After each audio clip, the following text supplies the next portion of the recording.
नमस्कार दोस्तों, हमारे YouTube चैनल में आपका स्वागत है।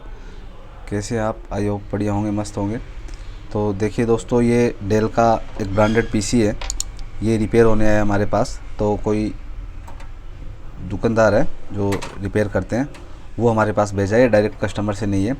तो इसमें प्रॉब्लम ये है कि ये नो पावर ऑन है। तो इसमें क्या प्रॉब्लम है, इसको हम डायग्नोस करेंगे, फिर सॉर्ट आउट करेंगे। तो आपको स्टेप बाय स्टेप समझाएंगे। तो आप ये पूरा फ़ॉल्ट समझने के लिए वीडियो को शुरू से लास्ट तक ज़रूर देखें, जिससे कि आपको ये फ़ॉल्ट समझ में आ जाए। ठीक है। और देखिए, ये जो मॉडल है ये डेल का है, जिस पे D15S, ठीक है, ये लिखा हुआ है। तो इस मॉडल को कैसे रिपेयर करते हैं नो डिस्प्ले के फ़ॉल्ट में, वो आपको बताते हैं। देखिए, नो डिस्प्ले का जो फ़ॉल्ट होता है वो कई रीज़न के कारण आ सकता है। तो ये नहीं है कि मैंने एक रीज़न बताया वही हो सकता है, बहुत सारे रीज़न हो सकते हैं। तो जैसे भी हमें मौका मिलता है वीडियो बनाने के लिए, तो हम हर रीज़न जो होता है वो सब आपको फ़ॉल्ट बना के बताते हैं। तो हमें लगा कि इसका वीडियो बनाना चाहिए। एक छोटी सी प्रॉब्लम है, लेकिन आपको नॉलेज नहीं है तो ये भी आपके लिए बहुत बड़ी और इम्पोर्टेंट होती है।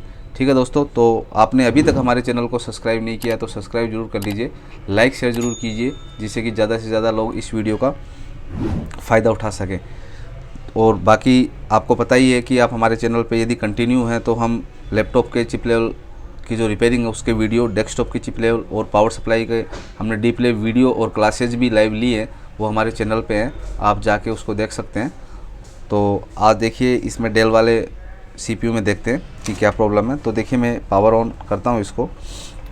जैसे ही मैंने पावर ऑन किया तो यहाँ पे देखिए पावर इंडिकेशन है, यहाँ पे कुछ भी नहीं है। ये मैंने पावर स्विच प्रेस किया तो यहाँ LED है, वो LED नहीं जली है। तो कहने का मतलब ये है कि ये जो हमारा डेस्कटॉप है डेल का ब्रांडेड, ये नो पावर ऑन है। तो जब नो पावर ऑन की कंडीशन में होता है कोई भी डेस्कटॉप, तो हम क्या करते हैं, नॉर्मली आप क्या मानते हैं कि पावर सप्लाई की प्रॉब्लम है, लेकिन ये पावर सप्लाई की प्रॉब्लम नहीं है। हमने चेक कर लिया है और आपको भी ये चेक करके बता रहे हैं। जैसे देखिए, इसमें ये CPU का कनेक्टर है और नॉर्मली ये कनेक्टर है, देखिए, ठीक है। तो इसमें भी सेम उसी तरह ग्रीन का दिया हुआ है वायर, ठीक है, ग्रीन वायर का ये दिया हुआ है। तो ग्रीन में मतलब स्टैंड बाई PS होता है इसके अंदर। तो यहाँ पे जैसे ही मैं सप्लाई देता हूँ तो इसके अंदर देखिए, आप चेक करते हैं कितने वोल्ट बन रहे हैं। तो यहाँ पे ब्लैक वाले कनेक्टर पे ये ब्लैक लगा दिया मैंने, और यहाँ पे देखो ये PS आ रहे हैं ना। और ग्रीन ब्लैक को शॉर्ट करने पे इसका भी फ़ैन चलना चाहिए। 20 पिन का जो कनेक्टर होता है उसमें तो 14 नंबर पे होता है। नॉर्मली इसको हमने वीडियो भी बनाए हैं बहुत सारे, SMPS को बहुत डीपली आपको समझाया है कि जब SMPS डेड होता है तो उसको कैसे कैसे चेक करते हैं, step by step normally check कैसे करते हैं। और बाकी टेक्नीशियन जो डीप रिपेयरिंग करता है उसको किस तरीके से अंदर जो ट्रांजिस्टर ICs वगैरह है उसको कैसे चेक करना होता है। तो देखिए, यहाँ पे हमने ग्रीन है, ग्रीन को ब्लैक के साथ शॉर्ट किया, ग्रीन को ब्लैक के साथ शॉर्ट करते हैं। तो यहाँ पे देखिए,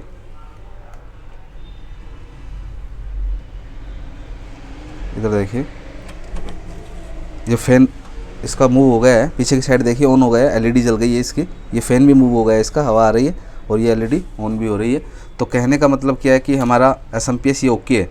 तो मैंने ये आपको इसलिए चेक करवाया क्योंकि जब डेड कंडीशन के हमारे पास आता है तो मोस्टली ये SMPS जो होता है वही ख़राब होता है। तो सभी क्या होते हैं, SMPS पे शक करते हैं। तो SMPS हमारा ओके है, ठीक है। तो मैंने ये यहाँ पे दोनों कनेक्टर वापस लगा दिए हैं, और वापस लगाने के बाद पावर इसको दिया तो ये ऑन नहीं हो रहा है, ठीक है। SMPS आप चेक कर चुके हैं, SMPS ओके है। SMPS चेक करने का तरीका मैंने आपको बता दिया, पहले भी कई वीडियो में हमने आपको SMPS चेक करने का तरीका बताया है।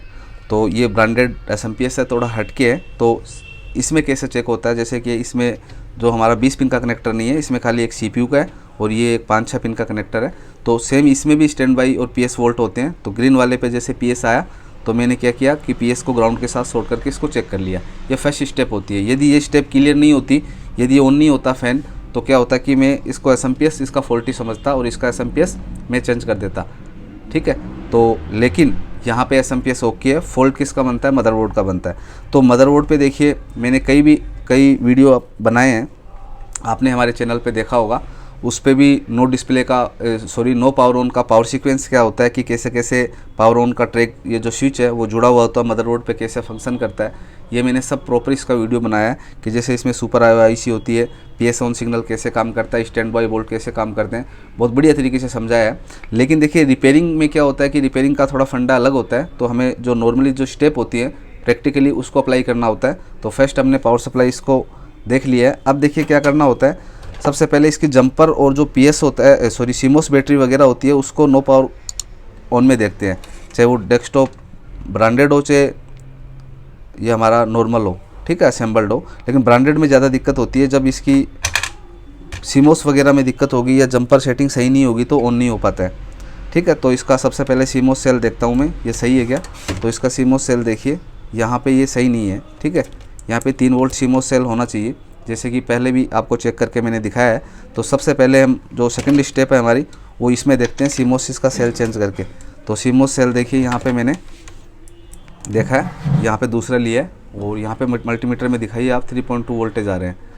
तो ये मैं सीमोस सेल लगाता हूँ और फिर इसको हम पावर ऑन करके देखते हैं ऑन होता है नहीं होता है। ऑन होता तो ठीक है, नहीं तो फिर इसकी अंदर से हम ट्रैक्स वगैरह हैं वो बाद में डीपली देखते हैं, चिप लेवल के हिसाब से कैसे कैसे मतलब इसको चेक करेंगे। तो नॉर्मली जैसे 70-80% फॉल्ट नॉर्मली से हो जाते हैं, लेकिन आपको ये पता भी होना चाहिए कि क्या चीज़ हमें चेक करनी होती है क्या नहीं करनी होती है, ठीक है। तो एक छोटी सी चीज़ भी बहुत बड़ी होती है आपके लिए जब आपको उस चीज़ का नॉलेज नहीं होता है, क्योंकि ये CPU वगैरह भी है, ये एक टेक्नीशियन के हाथ से निकल के आया तो रिपेयर नहीं हो पाया, लेकिन इसके लिए नॉलेज होना चाहिए आपको कि कौन सी चीज़ कहाँ देखना होता है। नॉलेज है तो आपके लिए बहुत छोटी चीज़ है, नहीं तो बहुत बड़ी चीज़ हो सकती है, ठीक है। तो मैंने इसका किया है सेकेंड स्टेप में पावर सप्लाई के बाद में ये जो सीमोस सेल है इसको चेंज किया है। सीमोस सेल जो होता है वो 20-32 नंबर का होता है हमारा, एक 20-20 का भी होता है, उसकी साइज़ पतली होती है। तो आपको जब भी सीमोस सेल चेंज करना हो तो 3 वोल्ट और साइज़ आपको 20-32 बोलनी होती है। जब मार्केट में खरीदेंगे तो लिथियम सेल होता है 3 वोल्ट का होता है, इस पर लिखा हुआ है, साइज़ है इसकी CR 2032, ठीक है। तो जैसे ही मैंने सेल लगाया, अब देखिए इसको मैं पावर ये देता हूँ, सप्लाई देता हूँ। सप्लाई देने के बाद में इधर देखिए आगे क्या हलचल हुई, इधर देखिए पावर आ गई है, देखिए इसमें। अब देखिए यहाँ पावर होने के बाद में पावर ऑन है, इधर मैं डिस्प्ले लगाता हूँ, ठीक है, इधर मैं डिस्प्ले लगाता हूँ। अभी देखिए पावर ऑन है क्या, ठीक है, पावर ऑन है।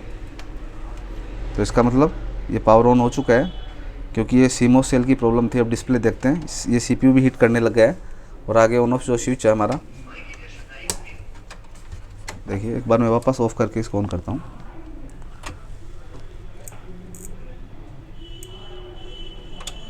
ऑफ हो गया ना। अभी देखिए दोबारा पावर ऑन करते हैं इसको, पावर ऑन हो गया होगा, ठीक, हाँ पावर ऑन हो गया। इधर देखिए आप, पहले ये प्रॉब्लम थी कि पावर ऑन नहीं हो पा रहा था, ठीक है। अभी पावर ऑन के बाद में इधर LED में देखते हैं पावर आ रही है, डिस्प्ले नहीं आ रहा है। पावर ऑन वाला फॉल्ट तो सही हो गया, डिस्प्ले का अभी देखते हैं, लगाते हैं कीबोर्ड।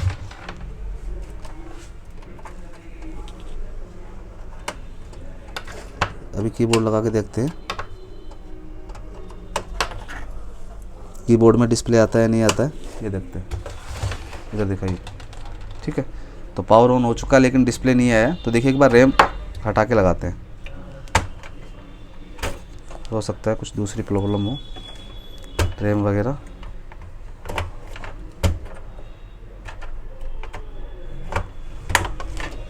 एक मिनट रुकिए, ये प्रॉपर लगा के भी पावर नहीं आ रही है ना।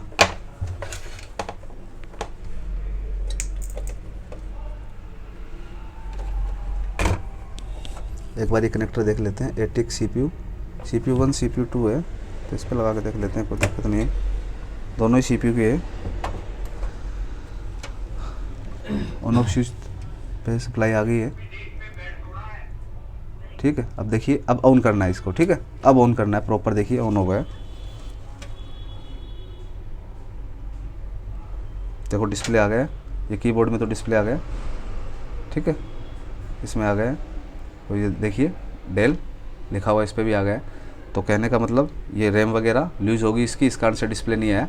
तो लेकिन मेन फॉल्ट इसके अंदर था वो नो पावर ऑन का ही था। तो बाद में डिस्प्ले नहीं दिया तो मैंने क्या किया, रैम को क्लीन वगैरह किया, क्योंकि जब मोस्टली डिस्प्ले नहीं आता है तो रैम वगैरह क्लीन करके लगा देनी चाहिए। प्राइमरी यही इसका सोल्यूशन होता है। ठीक है दोस्तों, तो मैंने आपको ये स्टेप बाय स्टेप रिपेयरिंग करके नो पावर ऑन, ये जो डेस्कटॉप का ब्रांडेड है डेल है, उसको मैंने बताया कि किस तरीके से रिपेयर होता है। तो आप मतलब आपको कैसा लगा ये वीडियो आप कमेंट्स करके ज़रूर बताएंगे। और आपने हमारे चैनल को अभी सब्सक्राइब नहीं किया है तो सब्सक्राइब ज़रूर करेंगे और लाइक शेयर भी ज़रूर करेंगे। धन्यवाद।